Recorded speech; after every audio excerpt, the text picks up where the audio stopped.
नमस्कार, नादी टीवी के खास कार्यक्रम खास खबर खास नजर में आपका स्वागत। मैं हूं आपके साथ पारुल। कार्यक्रम की शुरुआत 4 बड़ी खबरों के साथ। सबसे पहली खबर में बताएंगे भोपाल के चर्चित ट्विशा शर्मा मौत मामले में सीबीआई 7 रिटायर्ड जज गिरिबाला सिंह और पति समर्थ सिंह से 5 दिन के रिमांड के दौरान किन किन सवालों को लेकर पूछताछ करेगी। दूसरी खबर में बताएंगे बागेश्वर धाम के प्रमुख पंडित धीरेन्द्र कृष्ण शास्त्री ने देश की राजनीतिक व्यवस्था, बेरोजगारी और महंगाई को लेकर सरकार पर क्या तंज कसा है। तीसरी खबर में बात करेंगे कर्नाटक में मुख्यमंत्री सिद्धरमैया के इस्तीफे के बाद छत्तीसगढ़ में कांग्रेस सरकार के समय चला 2.5 साल का फॉर्मूला क्यों फिर राजनीतिक चर्चा में केंद्र में आ गया है।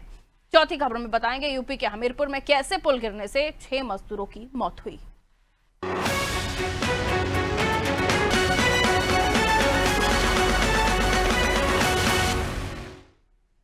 और आइए शुरुआत करते हैं भोपाल की एक्ट्रेस मॉडल ट्विशा शर्मा मौत मामले में। सीबीआई जांच लगातार तेज होती जा रही है। सीबीआई ने शुक्रवार को ट्विशा की सास रिटायर्ड जज गिरिबाला सिंह और पति समर्थ सिंह को स्पेशल कोर्ट में पेश किया है, जहां कोर्ट ने दोनों को 5 दिन की सीबीआई रिमांड पर भेज दिया है। सीबीआई के वकील ने कोर्ट से दोनों आरोपियों की 5-5 दिन की रिमांड मांगी थी, जिस पर आरोपी पक्ष की ओर से कोई आपत्ति नहीं जताई गई। इसके बाद स्पेशल कोर्ट की जज शोभना भलावे ने सीबीआई रिमांड को मंजूरी दे दी है। बता दें, ट्विशा का पति समर्थ सिंह पहले से ही 7 दिन के सीबीआई रिमांड पर था। शुक्रवार को उसकी रिमांड खत्म होने के बाद उसे दोबारा कोर्ट में पेश किया गया। करीब 1.5 घंटे तक दोनों आरोपी कोर्ट रूम में मौजूद रहे। इसके बाद सीबीआई टीम उन्हें अपने साथ लेकर रवाना हो गई। सूत्रों के मुताबिक रिमांड के दौरान सीबीआई दोनों आरोपियों को आमने सामने बैठाकर पूछताछ करेगी। समर्थ सिंह से यह भी पूछा जाएगा फरारी के दौरान वो कहां और किन लोगों के संपर्क में था।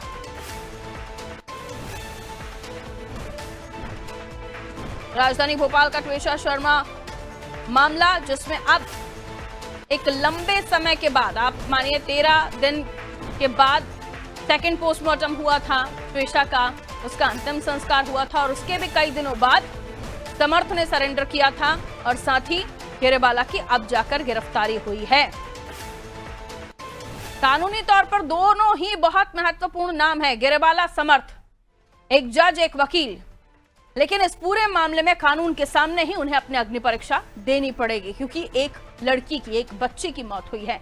आइए, रिजवान हमारे साथ जुड़े हुए हैं। रिजवान, गिरिबाला की रिमांड मिल चुकी है, समर्थ को भी इस रिमांड में शामिल किया गया है, दोनों को आमने सामने बैठाकर पूछा जाएगा।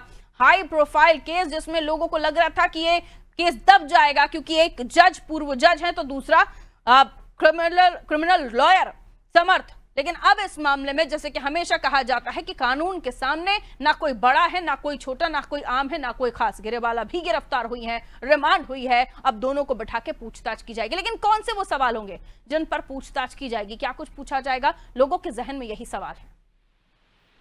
देखिए, ये बात सही है, कानून के सामने कोई ना बड़ा होता है ना कोई छोटा होता है, और ये बात अब गिरिबाला और जो समर्थ है इस केस में साबित होती दिखाई दे रही है कि जो न्यायिक व्यवस्था है उस पर लोगों का भरोसा बढ़ता हुआ दिखाई दे रहा है। साफ तौर से कहीं ना कहीं इस तरीके से सीबीआई ने 5 दिन का रिमांड लिया है और 2 जून को जो है 2 बजे वापस सीबीआई जो है इनको कोर्ट में पेश करेगी और इसमें कई पूछताछ सीबीआई से कर सकती है। आपको बता दें, दोनों से आमने सामने बैठकर पूछताछ की जाएगी। पहले के 7 दिन के रिमांड पर जो है समर्थ था, समर्थ का आज रिमांड पूरा हुआ। उसके बाद बिना आपत्ति आरोपी पक्ष के जो वकील है उन्होंने कोई भी आपत्ति नहीं जताई और बिना आपत्ति के जो है गिरिबाला और समर्थ दोनों को सीबीआई ने 5 दिन का रिमांड हो लिया है। और ऐसे में कहा जा रहा है सीसीटीवी फुटेज है वो, और कौन कौन से सीसीटीवी फुटेज हैं और जो चैट्स हैं और तमाम ऐसी चीजें जो आरोपी पक्ष के खिलाफ है उनको जो है हाई कोर्ट में भी रखा गया था और आज कोर्ट में भी जो है इस बात को लेकर चर्चा हुई है। उससे में कई अहम सवाल जो है अभी भी बचे हुए हैं जिनकी पूछताछ सीबीआई अब गंभीरता से करेगी। लगातार आरोप जो है पुलिस पर लगे, पुलिस के आरोप लगने के बाद सीबीआई ने 25 तारीख को जो है इसमें औपचारिक एफआईआर दर्ज की, क्योंकि मुख्यमंत्री डॉक्टर मोहन यादव ने पहले ही जब परिवार से मिले थे उन्होंने कहा था इस मामले में सख्त कार्रवाई और निष्पक्ष कार्रवाई की जाएगी। और हमने देखा सीबीआई इस मामले में एफआईआर करती है, एफआईआर करने के बाद दोनों को जो है गिरफ्तार करती है और 5 दिन का रिमांड लेती है। और रिमांड लेने के बाद अब पूछताछ का जो दायरा है सीबीआई का बढ़ेगा और कहीं ना कहीं आमने सामने बैठकर पूछताछ इन दोनों से की जाएगी। कई खुलासे होने की संभावना इसमें जताई जा रही है। बिल्कुल खुलासे होने की संभावना इसमें जताई जा रही है। अब देखना होगा कि आगे कार्रवाई क्या कुछ होती है। गिरेबाला से जब सवाल पूछे जाएंगे तो वो क्या कुछ बताती हैं। समर्थ से जब उनको सामने बिठाकर पूछा जाएगा तो कौन से वो लूप होल्स होंगे जिन्हें सीबीआई नजर में रखेगी। इस पर आगे जानकारी आप दीजिएगा। फिलहाल शुक्रिया जानकारी के लिए, क्योंकि ये जब पूछताछ होगी 5 दिन के रिमांड के बाद ही पता चल सकेगा कि क्या कुछ अंततः हुआ है। गिरेबाला को अरेस्ट किया गया है, ये वो तस्वीरें हम आपको तब की दिखा रहे हैं। गिरफ्तारी हुई, कोर्ट में पेश किया गया, रिमांड मिल गई है। समर्थ के सामने गिरेबाला को बिठा के पूछताछ की जाएगी। सीबीआई अब हर चीज टटोलने में लगी हुई है।